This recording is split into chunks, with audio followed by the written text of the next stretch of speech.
Até o triunfo da Revolução em 1959, a economia e a política de Cuba viviam sob o colonialismo, primeiro do Império Espanhol e depois, no século XX, dos Estados Unidos. Isso garantiu que a riqueza produzida no país fosse destinada ao imperialismo norte-americano. O triunfo da Revolução em 1959 levou a pequena ilha do Caribe a se mover em direção a um tipo de sociedade diferente da capitalista.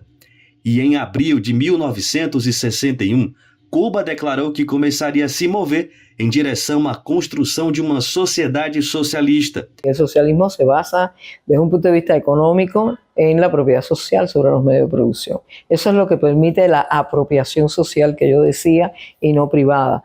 Es decir, el hecho de que los medios, que son los medios, como se dice, es decir, los medios que empujan la economía sean de propiedad de todo el pueblo, que lógicamente en un primer momento, como se plantea, bueno, pues es el Estado el que a nombre del pueblo de algún modo pues gestiona estos recursos, pero en última instancia es el pueblo el dueño. Por tanto, esto es algo que no debe ser privatizado. Y ahí está sí una línea que sí se debe preservar. Dos conceitos centrais que Cuba tem defendido ao longo de sua história é o de justiça social, ou seja, a preocupação de que todas as pessoas, especialmente as humildes e pobres, tenham as mesmas oportunidades e direitos que o restante da sociedade.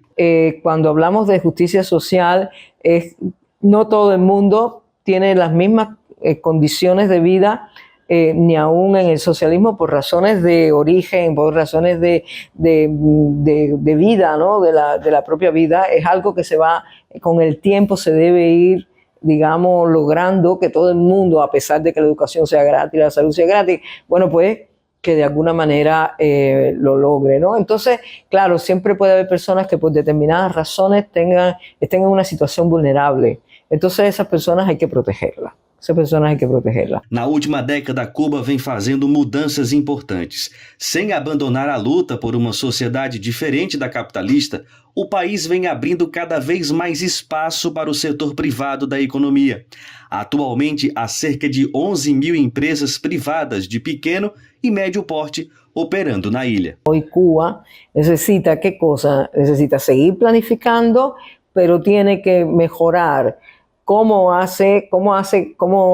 logra conducir a sus agentes económicos, a todas sus empresas privadas, estatales y cooperativas, y cómo al mismo tiempo logra que el Estado tenga una eficiencia en su operatoria. Dos maiores desafios enfrentados por Cuba é o bloqueio ilegal com o qual os Estados Unidos estão estrangulando a economia da ilha.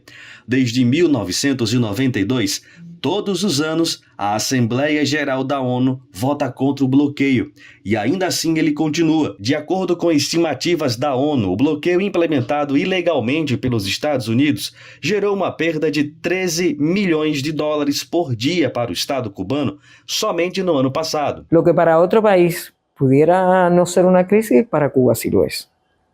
¿Sí? Porque para otro país a lo mejor conseguir un crédito no es un problema tan grave, o una donación, o ¿cómo se llama? Una colaboración, o es decir, una cooperación, etcétera. Sin embargo, para Cuba es complicado. O una negociación, digamos, entre empresas. Es decir, para Cuba se hace más complicado porque por todo lo que ya hablamos. Entonces, claro, tienes ahí una causa de crisis que no la puedes resolver tú. Esa causa de crisis no la puedes resolver tú. Por tanto, tienes que lograr que las otras causales de crisis, tienes que minimizarlas y mirar futuro, para que esta que no la puedes resolver te haga menos daño.